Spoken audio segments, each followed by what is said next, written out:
So, do you have any experience working security? Nope.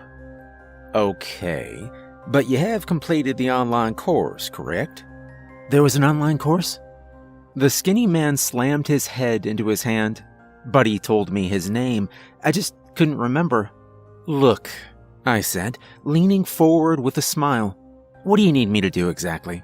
Check some cameras? Yell at some teenagers? Stay awake all night without the help of illegal, but totally legal stimulants? I winked. He stared at me, but didn't smile. I got you, man. Whatever you need, I got it down. Of course, I can always learn as I go. The skinny man stressed sighed into both his hands. He had an okay dress shirt, but it was covered in sweat. Tell me about your last job at the dollar store, he finally said. No. Legally, I don't actually have to talk about it to Terry. My name is Terry. Don't be silly, Terry. I knew that. Now, our great government has declared that whatever you're about to say, I guarantee it has not. Shut up, Terry. Sorry. I don't want to talk about the dollar store. Terry was quiet for a moment. I could see those two nerdy little eyes judging me. Corporate bitch, this one. I couldn't judge him too much, though. Nowadays, I was just as much a government slave as him. Terry sat up, shuffled some papers on his desk, pushed back his glasses that were falling off his nose. Johnny Del Montag. Is that right? I shuddered a bit at the mention of my last name. Yeah, that's it. What makes you think you'll be a good fit for this job, Johnny? He asked. I looked out the office door to the waiting area where rows and rows of seats laid empty. I'm gonna level with you a bit, Terry. Normally this is where I'd continue to talk out my ass and give you some pretty words that may or may not work. I turned back to look him in the eye. But honestly, Terry, I think the fact that I'm here and I'm breathing might be enough. Terry groaned, not looking up from the papers on his desk. Unfortunately, you're right, he muttered. I smiled. Do you even remember what we do here, Johnny? He asked. I blanked for a moment. Refresh my memory?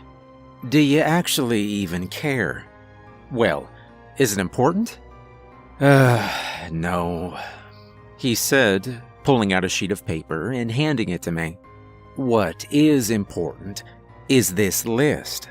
Now look, all I need you to do is follow these rules and... Wait, I interrupted. I can't use the bathroom between 12 and 2 a.m.?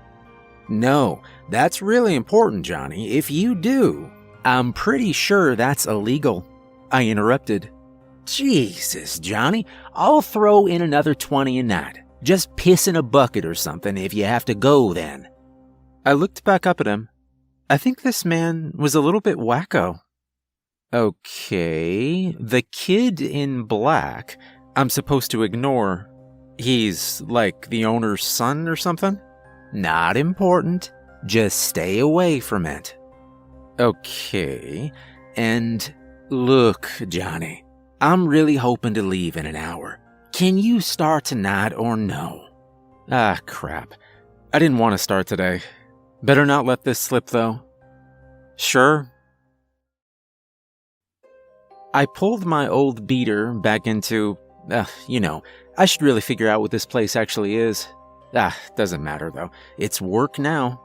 I grabbed my fast food bag and headed for the door. Terry passed me by on my way in with a nervous smile on his face. You went over the list, right, Johnny? He asked. Oh, shit. That dumb list, it was... Shit, I couldn't remember what I did with it. I just smiled and nodded. It couldn't be that important. Terry handed me the keys and a weird purple pokey thing. For number 7. He said, don't forget that one. I smiled and nodded, pretending to know what he was talking about. Okay, he said. Also, don't forget about Rule 3 when it comes to that food. I'm heading out now. Good luck, Johnny." With that, he scampered off. Sprinted away was more like it.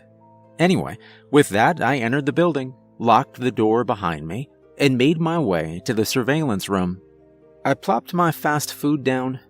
I didn't get a good look at that list, but I certainly didn't see anything about this on it. The feed seemed a bit glitchy. Terry, dude, you gotta keep your stuff up to date. A rat crawled out of a nearby vent. It crawled down and approached me cautiously. I smiled and tossed him a French fry. He seemed to stare at it for a moment before grabbing it and scampering off. Shit, I actually didn't know how to interact with a camera feed. Ah well, figure I can just mash every button until I find the one that works. One of them shut the screen off, but hitting it again turned everything back on. Rat Buddy came back with a friend, followed by a third. I ignored them for now, just focusing on how to work this computer.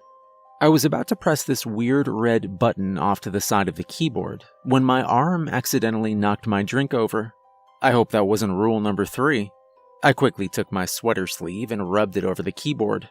I hit all of the keys, but other than shutting off the screen and opening a few weird tabs, nothing happened.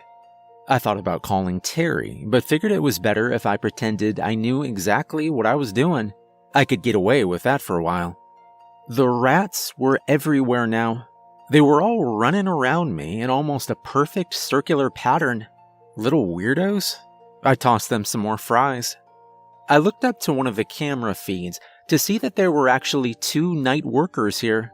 Well, I think they were anyway. Their forms were all glitched out through the feed. Couldn't get much details other than the black human shapes. I decided I'd better go introduce myself. Wouldn't be a very good security person if I didn't. I decided to grab that weird purple pointy thing just in case I thought something was a Rule 7. As soon as I picked it up, all the rats suddenly ran away. Little weirdos.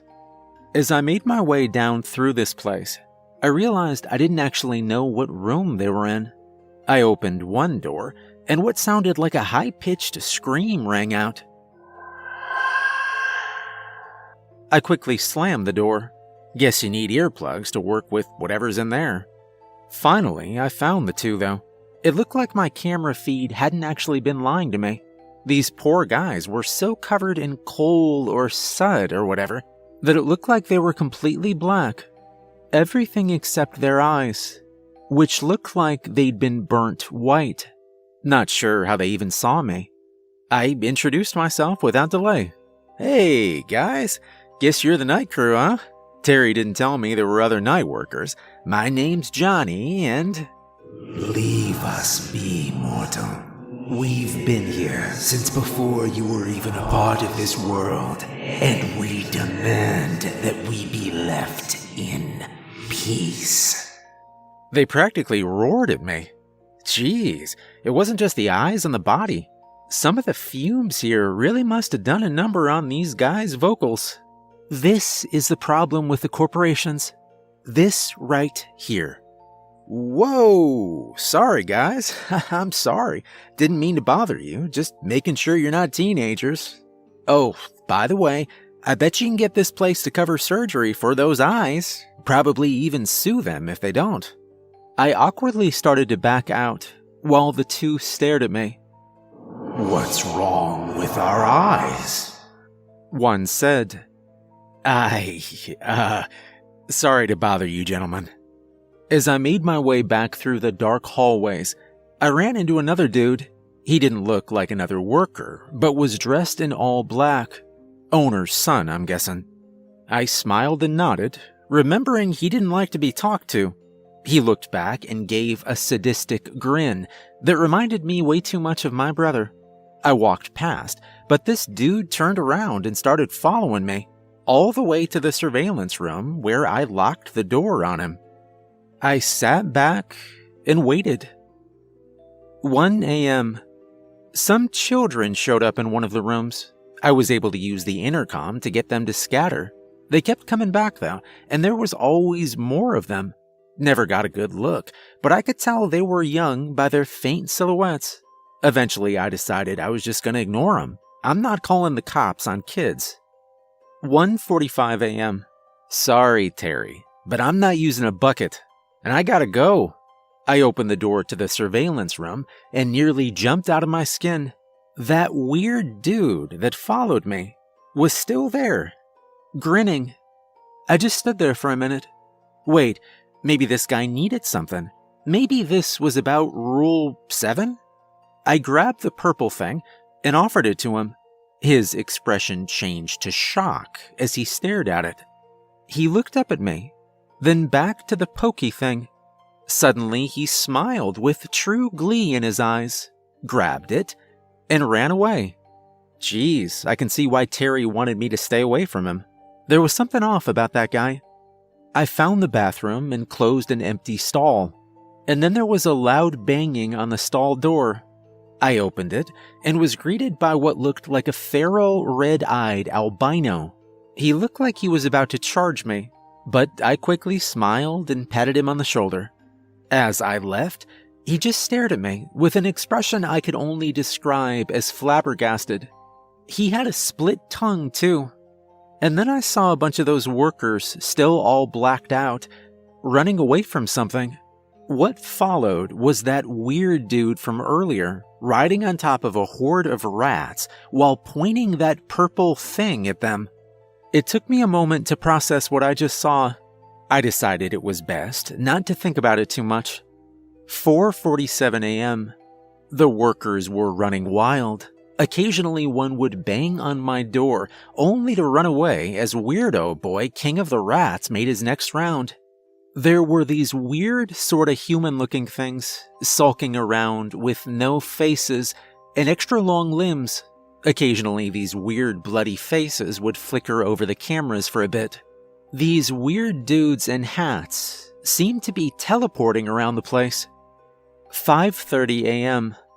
So, Johnny, how'd it go? You're alive, so I'm assuming you didn't have any issues with the rules. I forced a laugh at his bad joke and tossed him the keys back. No troubles. Oh, but I forgot to dump the piss bucket, though. Mind getting that for me? Terry sighed and nodded, walking inside. As I was walking out, I heard Terry scream from inside the building. I quickly started my engine and sped out of there. Whatever it was, I could make up an explanation later. I started to drive along, and that's when I heard something behind me. I looked behind to see that my new workplace had just exploded. I guess I'm gonna have to find a new job. Maybe it's for the best.